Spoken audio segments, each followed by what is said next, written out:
আসসালামু আলাইকুম বন্ধুরা, আজকে আপনাদেরকে দেখাবো কোলবালিশের কভার তৈরি। বন্ধুরা, খুব সহজ করে দেখাবো।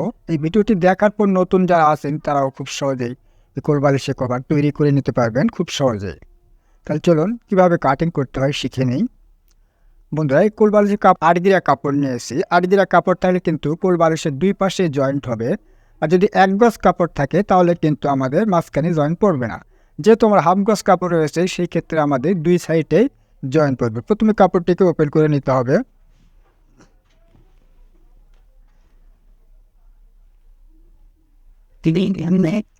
ওপেন করে নেওয়ার পর দেখুন এখানে কিন্তু কাপড় রয়েছে আমার হাফ গজ, তাই না? হাফ গজ তাহলে কিন্তু আমাদের এই পাশেও জয়েন করবে, এ পাশেও জয়েন করবে, দুই পাশে জয়েন করবে। আর যখন এক গজ কাপড় থাকবে তাহলে কিন্তু আমরা তখন এরকমভাবে মন দিয়েও কাটিং করে নিতে পারবো, তাই না? যেহেতু হাফ গজ আছে আমার দুই পাশেই জয়েন্ট হবে। এখন আমাদের যা করতে হবে, কোলবালিশের মাপ নিতে হবে। কোলবালিশ থেকে মাপ নিয়ে নেবে। কোলবালিশ গোল করে ধরে মাপ নিয়ে নেবেন, অথবা যে সাইজটা থাকবে ঠিক যেখান থেকে টুপি থাকবে টুপির মাথা থেকে ধরে যতটুকু লাগবে সেটুকু পর্যন্ত আপনারা মাপ নিয়ে নেবেন। কেমন? আমার এটার মাপ রয়েছে 38/28। এই মাপে আমি এই কোলবালিশটি কাটিং করব। উপর থেকে আমাকে কি করতে হবে, হাফ ইঞ্চিতে একটা মার্ক করে নিতে হবে।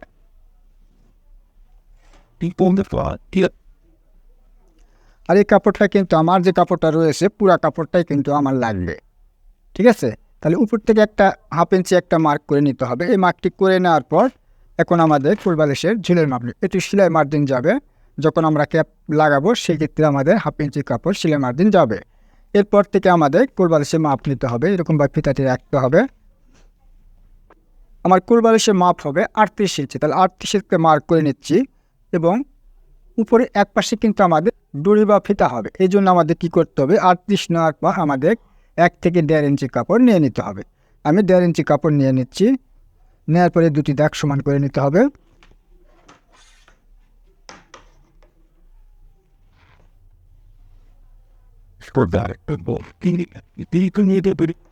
এরকমভাবে সমান করে নেওয়ার পর এই পাশ দিয়ে আমাদের কাটিং করে নিতে হবে।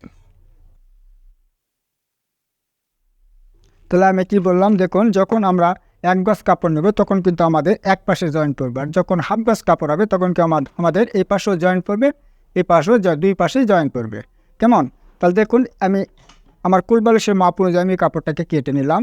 কেটে নেওয়ার পর বাকি যে কাপড়টা রয়ে গেল এই কাপড় থেকে আমাদের ক্যাপ তৈরি করতে হবে। ক্যাপ তৈরি করার জন্য দেখুন এই যে কাপড়টা রয়ে গেল এই কাপড়টাকে এরকম করে একটা ভাঁজ করে নিতে হবে। এটা এরকমভাবে কেটে নিলেন। কেটে নেওয়ার পর এই যে কাপড়টা রয়ে গেল আমি বাবা দিক উল্টা দিক করে নিচ্ছি। দেখুন এই কাপড়টাকে এরকমভাবে একটা ভাঁজ দিয়ে নিলেন। ভাঁজ দিয়ে নেওয়ার পর এই কাপড়টাকে এরকমভাবে আর একটি ভাঁজ দিলেন। তাহলে কাপড়টি হয়ে গেল 4 ভাঁজ, তাই না? এই 4 ভাঁজ করে নেওয়ার পর দেখুন এই যে কোণা রয়েছে এই কোণা থেকে ধরে এখান থেকে আপনাকে 3.5 ইঞ্চিতে একটা মার্ক করে নিতে হবে। এরকমভাবে সুন্দর করে ঘুরিয়ে 3.5 ইঞ্চি করে একটা মাপ করে নিতে হবে। আবার এ পাশেও আমাদের 3.5 ইঞ্চি করে একটা মাপ করে নিতে হবে। নেওয়ার পরে এখন এই মার্কটা সোজা করে সুন্দর করে করে নিতে হবে। নেওয়ার পরে এটাকে কেটে নিতে হবে।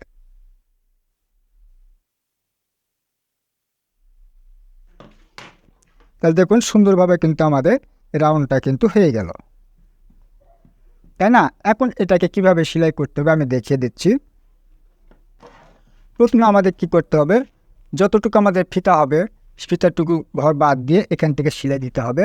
এ পাশেও এখান থেকে সেলাই দিতে হবে। দেওয়ার পরে এক পাশে এই চাঁদিটা লাগবে আর এক পাশে হবে ফিতা। কীভাবে করতে হবে আমি শিখিয়ে দিচ্ছি। বন্ধুরা, এখন কোলবালিশের কভারটি সেলাই করে দেখাবো। দেখুন এটা আমাদের চাঁদির কাপড়, এটাকে রেখে দিচ্ছি। রেখে দেওয়ার পর দেখুন এই কাপড়টাকে যে ভাবে আছে এটাকে উল্টোভাবে করে নিতে হবে।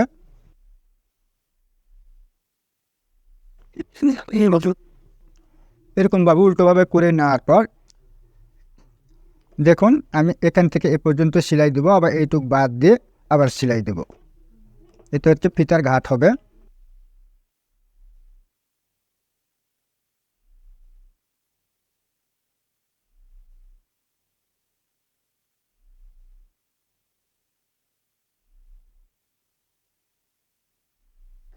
এরকমভাবে সেলাইটি দিয়ে নেওয়ার পর এই যে কাপড়টা রয়ে গেল এই কাপড়টা এরকমভাবে মেলায় নিতে হবে। মেলায় নেওয়ার পর এই যে কাপড়টা রয়ে গেলে এই কাপড়টাকে এরকমভাবে চিড়ে নিতে হবে।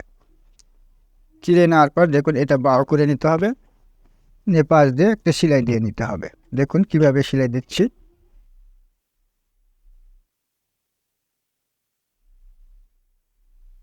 দেখুন ঠিক এরকমভাবে ঘরটি হয়ে গেল। এখন আমাদের যা করতে হবে, ফুল বালিশে এই পাশ দিয়ে একটা সেলাই দিয়ে নিতে হবে। এই সেলাইটাও বরাবর করে নিতে হবে।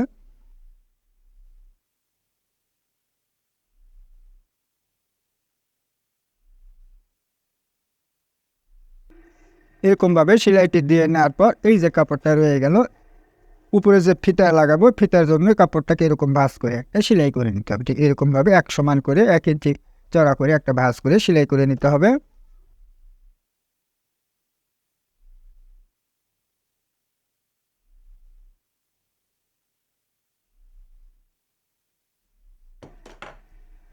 হয়ে গেল। আমার যে ফিতা যে পাশে হবে সেই পাশটি কিন্তু হয়ে গেল। এখন এই পাশটি করে নেওয়ার পর এখন যা করতে হবে, নিচের পাটটা একটু সমান করে কেটে নিতে হবে সুন্দর করে। এরকমভাবে এক সমান করে কেটে নেওয়ার পর এই যতটুকু আমাদের এই মুখ রয়েছে ঠিক সেই মুখ পরিমাণ কুচিটা দিয়ে নিতে হবে। দেখুন আমি কুচিটা দিয়ে নিচ্ছি।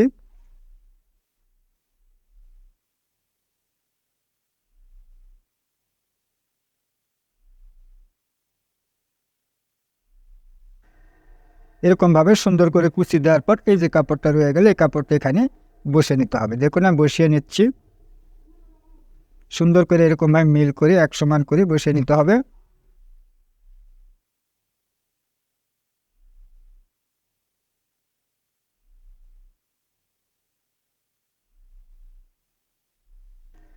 এরকম করে সুন্দর করে সেলাই নিতে হবে। নেওয়ার পর দেখুন এটাকে এখন বাও করে নিতে হবে। একটু বাও করে নিলেই দেখুন আমাদের কিন্তু চমৎকারভাবে কোলবালিশের কভার কিন্তু হয়ে গেল। বন্ধুরা সঠিক নিয়মে খুব সহজ করে বুঝিয়ে দেওয়ার চেষ্টা করেছি। বন্ধুরা ভিডিওটি দেখার পর যদি ভিডিওটি এতটুকু ভালো লেগে থাকে তাহলে অবশ্যই ভিডিওতে একটা লাইক দিতে ভুলবেন না। আর চ্যানেলে নতুন হয়ে থাকলে চ্যানেলটিকে সাবস্ক্রাইব করে পাশে থাকা বেল বাটনটি অন করে দেবেন। বন্ধুরা ভিডিওটি আজ এ পর্যন্তই। আল্লাহ হাফেজ।